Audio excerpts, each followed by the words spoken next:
Oke, kita mulai lagi ya. Pada sesi video singkat kali ini, kita akan membahas terkait kualifikasi. Kualifikasi ataupun penilaian terhadap penyedia ya. Untuk gambaran globalnya silahkan lihat dulu video terkait konsep umum pemilihan penyedia ya. Nah, sekarang kita masuk ke kualifikasi dari penyedia. Apa itu kualifikasi? Adalah evaluasi kompetensi, kemampuan usaha, dan pemenuhan persyaratan sebagai penyedia. Namun sebelum lebih lanjut, kita lihat dulu di Perpresnya ya. Nah, terkait kualifikasi ada di Perpres 16 tahun 2018. Ini ada di pasal 44. Nah, ini ada definisinya ya.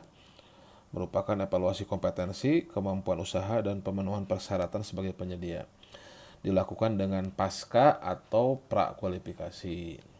Kemudian ini pasca kualifikasi untuk apa? Untuk yang bagaimana?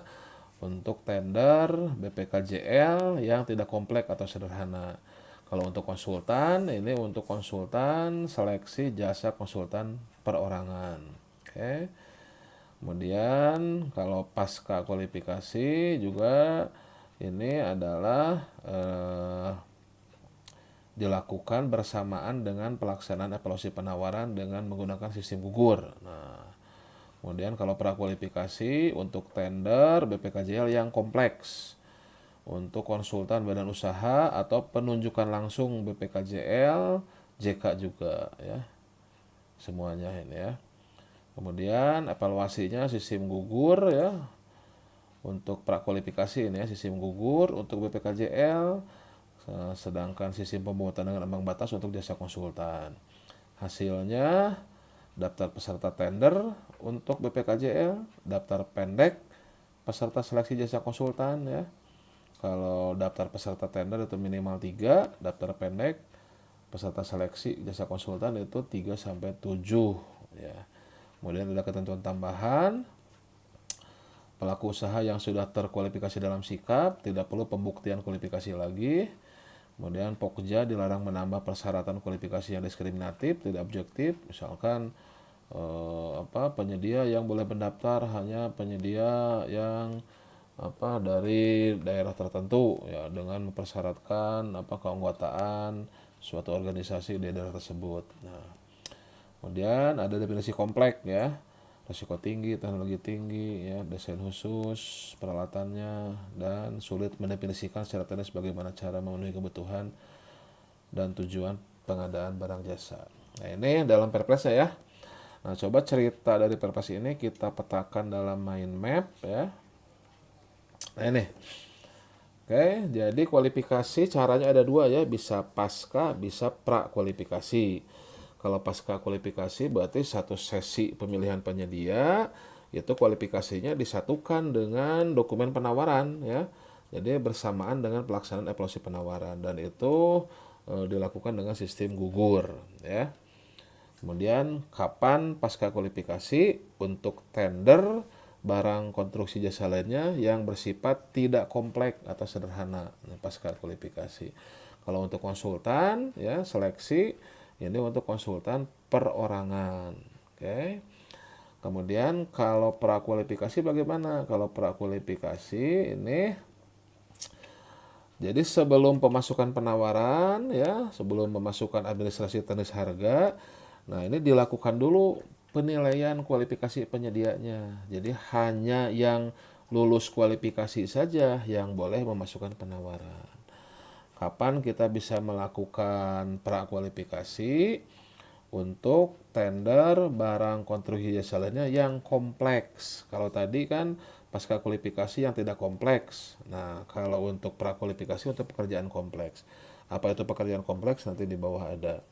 Kemudian untuk jasa konsultan ini untuk seleksi konsultan badan usaha. Kalau pasca tadi kan perseorangan. Kalau prakualifikasi untuk seleksi jasa konsultan badan usaha. Ini prakualifikasi. Kenapa badan usaha perlu prakualifikasi? Karena kalau konsultan itu, apalagi badan usaha kan tenaga ahlinya banyak. Nah, ini biasanya satu tenaga ahli saja sudah memerlukan waktu yang cukup lama. Apalagi ini dalam satu badan usaha banyak tenaga ahli. Kemudian ada beberapa badan usaha ya, sehingga perlu difilter dulu hanya yang terkualifikasi ataupun yang lulus kualifikasi saja yang boleh memasukkan penawaran, sehingga ya Pokja tidak gempor nanti dalam evaluasi penawarannya ya. Kemudian untuk penunjukan langsung tadi ya, barang, konstruksi, jasa lainnya dan jasa konsultan baik badan usaha atau perorangan. Nah, ini prakualifikasi. Kemudian prakualifikasi evaluasinya bagaimana? Nah, bisa sistem gugur dan bisa pembobatan dengan ambang batas. Sistem gugur untuk barang, konstruksi, jasa lainnya. Kalau pembobatan dengan ambang batas untuk jasa konsultan. Kenapa untuk jasa konsultan pakai pembobatan dengan ambang batas? Nah, ini terkait dengan hasilnya. Jadi kalau hasil untuk Untuk barang, konstruksi, jasa lainnya ya, saya tambahkan dulu ininya teksnya ya, teks marknya biar jelas. Nah, kalau hasil untuk barang, konstruksi, jasa lainnya itu namanya daftar calon peserta tender. Ini minimal tiga. Makanya dengan sistem gugur selesai gitu ya. Kita tidak perlu urutan. Nah, tapi kalau jasa konsultan, nah ini minimalnya 3, maksimalnya 7. Nah, sehingga bagaimana kita bisa menentukan urutan 3 sampai 7 ini? Nah, makanya dievaluasinya tadi digunakan pembuatan dengan ambang batas. Jadi nanti ada penilaiannya tuh, sehingga dapat oleh urutan. Ya, sehingga hasil untuk jasa konsultan itu minimal 3 dan maksimalnya 7. Nah, itu ketentuan pasca dan prakualifikasi. Kemudian tadi di Perpres juga ada ketentuan lainnya ya, tambahan, yaitu pelaku usaha yang sudah terkualifikasi di Sikap tidak diperlukan lagi pembuktian kualifikasi. Kemudian Pokja dilarang menambah persyaratan kualifikasi yang diskriminatif dan tidak objektif. Kemudian definisi pekerjaan kompleks nih, penting ini nih. Memiliki risiko tinggi, teknologi tinggi, peralatan desain khusus, dan atau sulit mendefinisikan secara teknis bagaimana cara memenuhi kebutuhan dan tujuan pengadaan. Oke, nah ini mapping kualifikasi yang ada di dalam Perpres 16 tahun 2018. Selanjutnya kita coba lihat rangkumannya ya, rangkumannya. Nah, ini rangkumannya. Nah, sini rangkumannya, ini contekannya ya. Contekannya silahkan. Nah, pelaksanaan kualifikasi pasal 44 tadi ya. Nah, ini pertama, kapan prakualifikasi, kapan pasca kualifikasi. Prakualifikasi ini untuk tender BPKJL, ini untuk pekerjaan yang kompleks. Nah, kemudian dalam tender BPKJL kalau pekerjaannya non kompleks maka dilakukan dengan pasca kualifikasi. Jadi kapan pra kapan pasca ya, untuk pekerjaan kompleks atau untuk pekerjaan kompleks, kemudian kalau pasca untuk pekerjaan non kompleks atau sederhana. Ini untuk tender BPKJL. Kalau untuk jasa konsultan, untuk seleksi jasa konsultan, prakualifikasi dilakukan untuk konsultan badan usaha.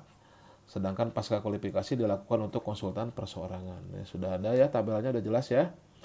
Dan kemudian hasilnya, kalau untuk tender BPKJL prakualifikasi hasilnya adalah daftar peserta tender. Ini hati-hati nih, suka bolak-balik istilahnya ya, kalau ada di pertanyaan ya. Kemudian untuk prakualifikasi seleksi jasa konsultan, ini hasilnya daftar pendek peserta, daftar pendek. Yang mana daftar pendek itu 3 sampai 7 peserta. Jadi saya ulangi, kalau untuk prakualifikasi tender BPKJL itu daftar peserta tender minimal 3 peserta. Maksimalnya berapapun yang lulus itu boleh memasukkan penawaran. Kalau untuk prakualifikasi jasa konsultan, hasilnya adalah daftar pendek shortlist minimal 3 sampai 7 peserta. Oke, nah ini kapan prakualifikasi dan kapan pasca kualifikasi. Kemudian evaluasinya. Nah, evaluasinya tadi ada 2, sistem gugur dan sistem pembuatan dengan ambang batas. Untuk BPKJL, barang konstruksi lainnya, evaluasi kualifikasi dengan sistem gugur, menghasilkan daftar peserta tender. Untuk jasa konsultan, metode evaluasi kualifikasinya ini adalah dengan sistem pembobotan dengan ambang batas. Ya, jadi ada nilainya nanti, sehingga diperolehlah daftar pendek peserta seleksi berupa urutan. Nah, ini kalau kita bisa menentukan 3 peserta itu dari urutan 1 sampai 3. Kemudian kalau 7 peserta ya berarti kalau ada 10 peserta yang lulus ya kita ambil 7 tuh. Ya, ada berapapun yang lulus kita ambil 7. Nah, sehingga dari urutan tersebut ya kita bisa mengetahui mana sampai urutan 7-nya. Gitu ya. Nah, ini pelaksanaan evaluasi kualifikasi. Oke, apalagi ya? Oh ya, satu hal lagi, ini kita bicara kualifikasi ya. Satu hal lagi, ini kita lihat, sorry. Ini kita sekarang bicara kualifikasi. Nah, ini ya. Di video terkait konsep umum pemilihan penyedia sudah dijelaskan bahwasannya pemilihan penyedia dengan cara apapun ini ya, dengan cara apapun ini mau tender, mau apa seleksi, tender cepat ya ataupun pengadaan langsung penunjukan langsung. Nah, ini kita menilai dua hal yaitu menilai penyedianya dan menilai barang jasanya, gitu kan ya.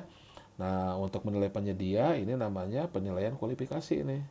Ya kan? Nah, nanti penyedia memasukkan isian formulir kualifikasi dengan cara prakualifikasi. Nah, tadi kita sudah bahas ya, bagaimana prakualifikasi, bagaimana pasca kualifikasi. Nah, yang kita bahas di sini ya. Nah, yang kita bahas di sini. Di sebelah kiri ya. Nah, nanti pada video selanjutnya, video yang lain akan kita bahas yang sebelah kanannya nih, terkait pemasukan penawaran dan terkait evaluasi penawaran. Yang sekarang kita bahas adalah di penilaian kualifikasi di sebelah kiri ini. Baik, terima kasih atas perhatiannya. Saya tutup dengan alhamdulillahirrahmanirrahim. Sehat selalu dan salam pengadaan dari Bogor.